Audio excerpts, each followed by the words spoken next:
transmitting before the show. Right. Would you be, in how you did it at that business meeting, would you be willing to transmit now just for our audience, or would, You know, I'd be happy to do that for a few minutes. Okay. It may not be that exciting because it's kind of dead air, but I can talk a little bit while I'm doing it. Okay. But the interesting thing is that the idea behind energy work, doing distant energy, how can it go from long distances? You know, the idea is... Or we're filming on one day because these, and then it's going to be shown, you know, maybe a few weeks later, or maybe people will see it on YouTube years later. Well, the physicists would say in the quantum field, there's really, the idea of distance is not important, and neither is time. And so with the way this distant energy work, and many people do what they call remote healing and distant energy, and our audience may not understand that. Like when you mean remote healing, you could be sitting in this room and then sending healing energy to a person in a hospital in San Francisco. Yes, right. I do that all the time. I had a friend call from San Francisco. Oh, how did you know that? So anyway, was he in the hospital?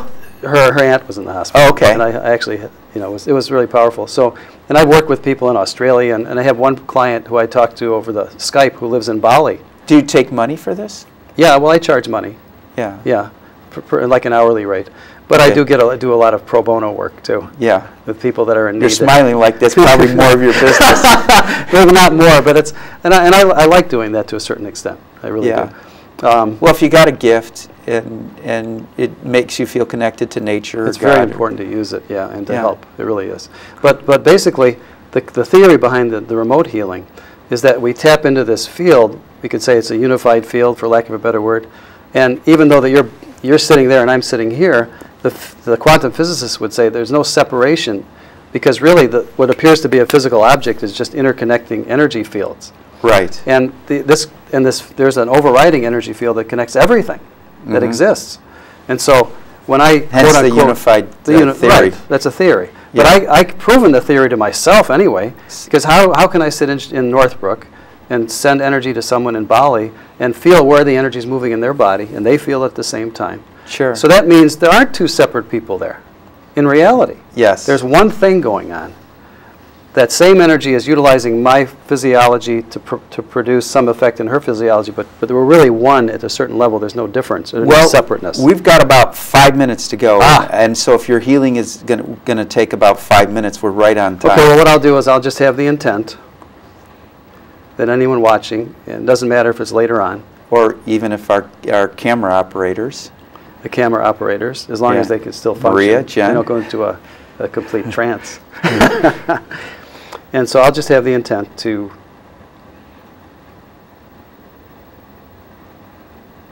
for lack of a better word, send or activate some energy flow.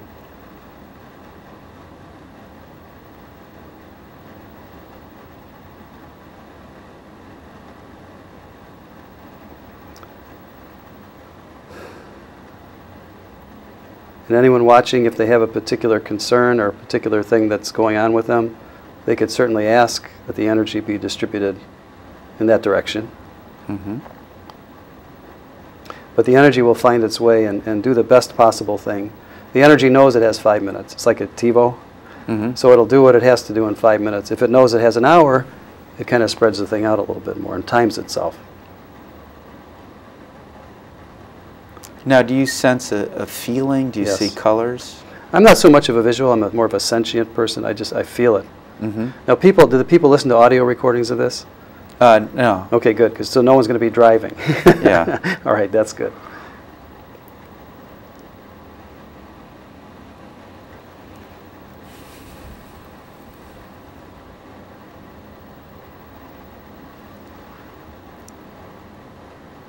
I don't want to tell people what to expect, because I'm not trying to hypnotize them.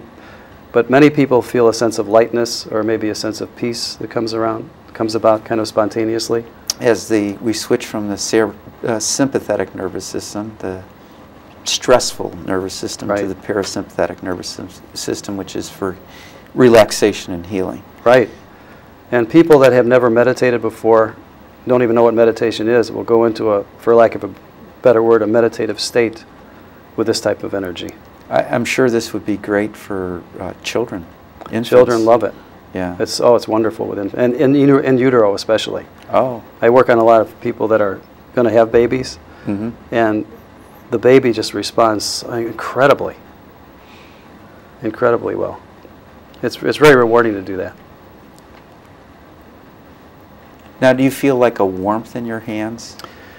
Yeah, I feel like it's a tremendous privilege to be able to do this. I'm glad you asked me because I can feel it's very rewarding, and I can feel all these people that are going to be watching this later on, and I'm very grateful to have the chance to connect with them, even though I don't know them personally. Now, would you sense someone's illness or injury or sadness or grief? Yes, one-on-one I would, but I really don't want to sense it with all these people watching now. It's more of a generalized blessing, for lack of a better word, although I don't claim to be a blesser. It's more of a sense of a peacefulness and a balancing. But when I work one-on-one with people, I have usually an acute sense of what's going on with them, or where the energy's moving in their body. And do you ever pick up things on people when you're not working, and you know, just sense people's energy, maybe you're in a car or at work? Sometimes I do. Yeah. I do, but I'm usually fairly careful about not just having it blast in me all the time. Usually that happens when I'm doing the energy work. But I will, you know, your intuition gets fairly strong because you're developing that part of your brain constantly when you do this work. So yeah, it happens. Now, you mentioned some books that you've read. If you could tell our audience like one or two books on energy healing, what would those books' titles be? Well, I like, there's a Reiki manual that's published by the Reiki.org, which is a really great basic work on Reiki, which is a very popular and I really think is a really excellent style of energy work. You can read Carolyn. Carolyn talks about it. Yeah. And more of a religious or spiritual sense. Carolyn Meese. Yeah. Okay. And nothing really else comes to mind. I don't read a whole lot of books about it. Well, and so the experience, taking a workshop, like from you or someone else. The experience that usually my goal would be to produce, and most people notice, is not that they get a bunch of intellectual information, but they get an actual experience, something that they can feel, and something that is transformative or very beneficial, that their life shifts for the better afterwards. Well, we've got about 30 seconds, so if there's some way that you need to wrap up. Okay, well, I'll just ground everybody now. Okay. And what does that mean? It just means reconnecting them solidly in their body. Okay. Because some people have a tendency to kind of have a feeling of expansion. So the grounding kind of brings them back so they can get back into their activity comfortably. For more information about Bill Farber, Infinity Foundation, Inner Quest Talk Show, stay tuned to the credits at the end. Until next time, we wish you good health, good spirits, good fortune, and since Bill is our guest, we'll wish you good energy. Yes, yes, yes. Thank you. Thanks a lot, Bill. It was great. Thank you.